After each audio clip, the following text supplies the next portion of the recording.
Desde a chegada da escuna à Baía de Elgor, Vasques morava na costa do Cabo San Juan, de onde não queria sair. Se algum navio chegasse para fazer escala, estava ali pelo menos para avisar ao capitão que a baía estava ocupada por um bando de criminosos. E caso o navio não tivesse tripulação suficiente para prendê-los ou jogá-los no interior da ilha, teria tempo suficiente para ganhar o alto mar. Mas porque o navio, sem ter que fazer uma chegada forçada, pararia naquela baía pouco conhecida dos navegadores, se este feliz acontecimento ocorresse, as autoridades inglesas poderiam em breve ter notícias dos acontecimentos que acabavam de ocorrer na Ilha dos Estados. Então um navio de guerra seria enviado, antes que o Maule estivesse pronto para navegar. Os bandidos seriam aniquilados e o farol estaria pronto para retomar o serviço. 2 meses. A escuna já estará longe, e onde encontrá-la? No meio das ilhas do Pacífico. O valente Vasques, esquecendo-se de si mesmo, pensava sempre nos seus companheiros, cruelmente assassinados, na impunidade que estes criminosos gozariam após saírem da ilha, e os graves perigos que ameaçavam a navegação por estes locais após a extinção do farol do fim do mundo. Por outro lado, do ponto de vista material, e desde que o seu refúgio não fosse descoberto, sua manutenção foi assegurada após a sua visita à Caverna dos Piratas. Era aqui que a gangue Congre morava há anos. Foi lá que eles acumularam todos os lucros do seu infame saque. Congre e seus homens subsistiram lá com as provisões que trouxeram quando desembarcaram. Dessas provisões, Vasques levou apenas o essencial, para que Congre e os demais não percebessem o roubo, além de alguns pertences, entre eles uma camisa, uma capa de chuva, 2 revólveres com cerca de 20 cartuchos e uma lanterna. Ele também levou 1 quilo de tabaco para o cachimbo. Além disso, a julgar pela conversa que ouvira, os reparos na escuna deveriam durar várias semanas, e ele poderia, portanto, renovar suas provisões. Deve-se notar que, por precaução, ao descobrir que a estreita gruta que ocupava estava muito próxima da caverna, procurou outro refúgio, um pouco mais distante e mais seguro. Encontrou-o perto do Cabo San Juan, entre 2 altas rochas, e a entrada passou despercebida ao melhor observador. Quando a maré subia, o mar chegou à base das rochas, mas não subia o suficiente para preencher esta cavidade, para a qual uma areia muito fina servia de tapete, macio e seco. Ter-se-ia passado 100 vezes por esta gruta, sem suspeitar da sua existência, e só por acaso Vasques a descobriu poucos dias antes. Foi para lá que transportou os diversos objetos levados da caverna e dos quais ia aproveitar. Por outro lado, não era provável que Congre Carcante e os seus comparsas se dirigissem para aquela parte da ilha. A única vez que passaram por ali foi no dia da segunda visita à caverna, e Vasques os avistou do seu esconderijo, sem que os bandidos pudessem imaginar que estavam tão perto do terceiro faroleiro. É inútil notar que ele nunca se aventurou a sair sem tomar muito cuidado, preferindo a noite, principalmente, para sair da caverna. Mas como o tempo parecia interminável e que lembranças dolorosas lhe vinham incessantemente à mente, de vez em quando era dominado por uma vontade irresistível de ir em busca do líder daquela gangue de criminosos e vingar-se com as próprias mãos, o assassino de seus infelizes camaradas. Não, não, ele mesmo respondeu, mais cedo ou mais tarde serão punidos como merecem. Deus não pode permitir que escapem do castigo, pagarão com a vida pelos seus crimes. Esqueceu-se do perigo que representava a si próprio, enquanto a escuna permanecesse na baía de Elgor, e todos os seus desejos eram que o Maule não pudesse zarpar antes da chegada do Santa Fé. Seus desejos seriam realizados? Seriam necessários que se passassem 3 semanas antes que o navio pudesse estar à vista da ilha. Por outro lado, a duração desta longa escala nunca deixou de surpreender Vasques. Os danos da escuna eram tão importantes que 1 mês não foi suficiente para sua reparação completa. O livro do farol devia ter informado a Congre sobre o dia do retorno, e ele não poderia ignorar o risco que corria se não zarpasse antes dos primeiros dias de março. Em 16 de fevereiro, Vasques, consumido pela impaciência e pela inquietação, quis saber o que esperar. Assim que escureceu, ele entrou na baía e subiu a margem norte em direção ao farol.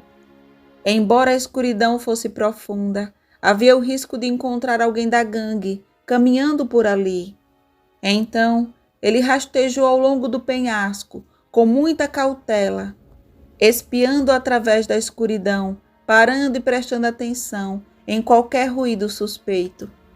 Vasques ainda teve que caminhar 5 quilômetros para chegar ao fundo da baía.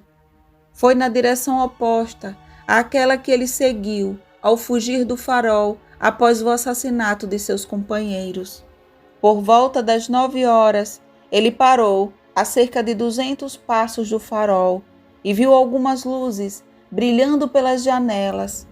Um movimento de raiva, um gesto de ameaça lhe escapou quando pensou que aqueles bandidos estavam ocupando os quartos de suas vítimas. De onde estava, Vasques não avistou a escuna e avançou mais 100 passos, sem considerar o perigo que corria ao fazê-lo. Toda a turma foi trancada nas salas do farol. Vasques aproximou-se ainda mais, deslizando até a praia da pequena enseada. A última maré levantou a escuna que flutuava apoiada na âncora. Ah, com que prazer! Eu teria descoberto aquele casco para vê-lo submergir no mar. Então as falhas foram reparadas. Porém, embora a escuna flutuasse, Vasques observou que o fazia bem abaixo da linha d'água. Isso indicava que nem lastro nem carga haviam sido embarcados ainda, sendo possível que a partida fosse atrasada por alguns dias.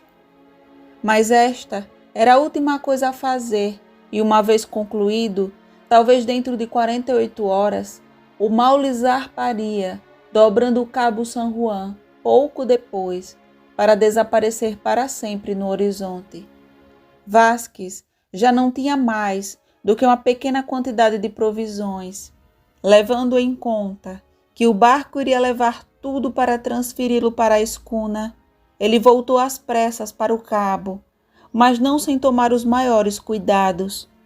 Mal amanhecia e depois de se convencer de que a costa estava deserta, Vasques entrou na caverna. Ainda encontrou numerosos objetos de pouco valor, com os quais, sem dúvida, não queriam entupir a enseada do Maule. Mas Vasques saiu em busca de mantimentos. Que desespero! Tinham sido todos levados pelos bandidos, e o infeliz guardião só tinha comida para 48 horas. Vasques não teve tempo de se abandonar às reflexões. Naquele momento, ele ouviu o som de remos. O barco chegou com Carcante e 2 de seus companheiros. Vasques dirigiu-se rapidamente para a entrada da caverna e, esticando o pescoço, olhou para fora. O barco estava atracando naquele exato momento. Teve apenas tempo de voltar para dentro e agachar-se no canto mais escuro, atrás de uma pilha de velas e apetrechos que a escuna não precisaria carregar e que certamente permaneceria na caverna. Vasques estava decidido a vender caro a vida, caso fosse descoberto, e pegou o revólver que sempre carregava no cinto. Mas ele estava sozinho contra 3. Apenas 2 cruzaram o buraco. Carcante e o carpinteiro Vargas. Congre não os acompanhou. Carcante carregava uma lanterna e, acompanhado por Vargas, escolhia diversos objetos que completariam a carga da escuna. Enquanto isso conversavam, o carpinteiro disse: "É 17 de fevereiro, é hora de zarpar. Vamos zarpar amanhã? Acho que sim, se o tempo permitir." "Sim, parece que ele está ameaçando, mas vai limpar. Acontece que se tivermos que ficar aqui mais 8 ou 10 dias, corremos o risco de encontrar o substituto." Interrompeu Carcante. "Nem pensar!" Vargas exclamou. "Não temos forças para pegar um navio de guerra." "Não, seria ele quem nos levaria, provavelmente pendurado na ponta da mezena." "Bem," respondeu outro, "eu realmente quero me ver a 100 milhas mar adentro." Vasques ouviu esta conversa imóvel, prendendo a respiração. Carcante e Vargas iam de um lugar para o outro com a lanterna nas mãos, retirando os objetos e escolhendo alguns que colocaram de lado. Às vezes, chegavam tão perto do canto, onde Vasques estava agachado, que bastava estender o braço para encostar o cano do revólver no peito deles. Esta ocupação durou cerca de meia hora e Carcante chamou o homem do barco. Ele chegou imediatamente, ajudando no transporte dos pacotes. Carcante deu uma última olhada dentro da caverna. "Pena que temos que deixar tudo isso," Vargas disse. "Não há outra opção," respondeu Carcante. "Ah, se a escuna tivesse 300 toneladas. Mas, resumindo, levaremos tudo de melhor e espero que ainda façamos muitos bons negócios." O barco separou-se da costa e logo o vento da popa o empurrou em direção à baía. Vasques saiu da caverna em direção ao seu refúgio. Dentro de 48 horas não teria o que comer e era inútil contar com as provisões do farol, pois não havia dúvida de que aqueles bandidos as levariam. Como conseguiria sobreviver até a chegada do navio, que mesmo supondo que não demorasse, não chegaria em menos de 2 semanas? A situação era, portanto, uma das mais graves. Vasques poderia obter seu sustento através dos tubérculos escavados na floresta de Faias ou pela pesca na baía, mas para isso era necessário que o Maule tivesse saído definitivamente da Ilha dos Estados. Se alguma circunstância o obrigasse a permanecer mais tempo na ilha, Vasques morreria inevitavelmente de fome em sua caverna no Cabo San Juan. À medida que o dia avançava, o céu tornou-se ameaçador. Massas de nuvens espessas e lívidas se acumulavam no leste. A força do vento aumentava progressivamente. A ondulação da superfície do mar logo se transformou em ondas extensas, cujas cristas eram coroadas de espuma e logo se dissipariam violentamente contra as rochas do cabo. Se o tempo continuasse assim, a escuna certamente não conseguiria desembarcar no dia seguinte. Quando a noite chegou, não houve mudança favorável no estado atmosférico. Pelo contrário, a situação piorou. Não foi uma tempestade, cuja duração pudesse ter sido limitada a algumas horas. O furacão estava próximo. Foi anunciado pela cor do céu e do mar, pelas nuvens que se acumulam, pelo tumulto das ondas opostas e pelo rugido do vento. Um marinheiro como Vasques não poderia cometer erros. Certamente a coluna barométrica indicava uma tempestade. Apesar da violência do vento, Vasques saiu da caverna caminhando pela praia e olhando atentamente para o horizonte, que ia escurecendo aos poucos. Os últimos raios de sol ainda não haviam se apagado quando Vasques percebeu uma massa negra movendo-se ao longe. Um barco! Ele exclamou. Um navio que parece está indo para a ilha. Era efetivamente um navio que vinha do leste, quer para entrar no estreito, quer para atravessar para o sul. A tempestade então irrompeu com violência extraordinária. Foi um daqueles furacões poderosos aos quais nada resiste e que afundam os navios mais poderosos quando não têm fuga, usando uma frase marítima, ou seja, quando estão perto da terra e o vento os empurra em direção à costa. É muito raro que consigam escapar do naufrágio. E esses miseráveis que não acendem o farol, exclamou Vasques. Este navio, que certamente o procura, não o perceberá. O vento o empurra para cá e ele acabará se chocando contra os recifes. Mais uma perda para cobrar na conta da gangue Congre. Sem dúvida, do alto do farol os bandidos avistaram aquele navio, que não conseguiu acompanhar.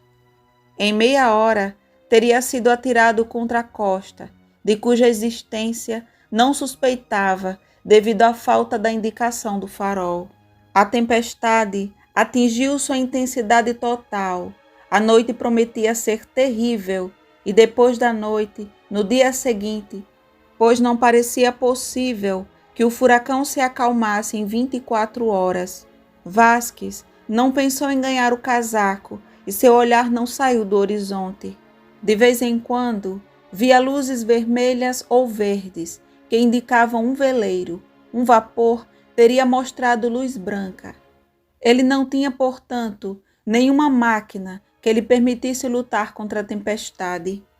Vasques caminhou para cima e para baixo na praia, desesperado pela sua impotência, para evitar o naufrágio. Sua mão estendeu-se inutilmente em direção ao farol apagado. Em vão, esperou pelos clarões da lanterna, e o navio estava destinado a perecer nas rochas do Cabo San Juan. Então, ocorreu a Vasques uma ideia que poderia ser salvadora. Você tinha uma peça à sua disposição, de madeira, e se acendesse com eles uma fogueira na ponta do cabo, talvez servisse de sinal para o navio se separar da costa. Vasques começou a empilhar vários pedaços de tábua. Quando tudo estava pronto, ele tentou ligá-lo. Era tarde. No meio da escuridão, uma enorme massa se destacou, levantado por ondas monstruosas, correu para a costa com uma impetuosidade assustadora. Antes que Vasques pudesse fazer um gesto, ele chegou como uma tempestade à beira dos recifes. Houve um barulho terrível e alguns gritos de angústia que logo foram abafados pelos rugidos da tempestade. Depois, nada se ouviu, exceto o assobio do vento e o rugido incessante das ondas batendo na costa.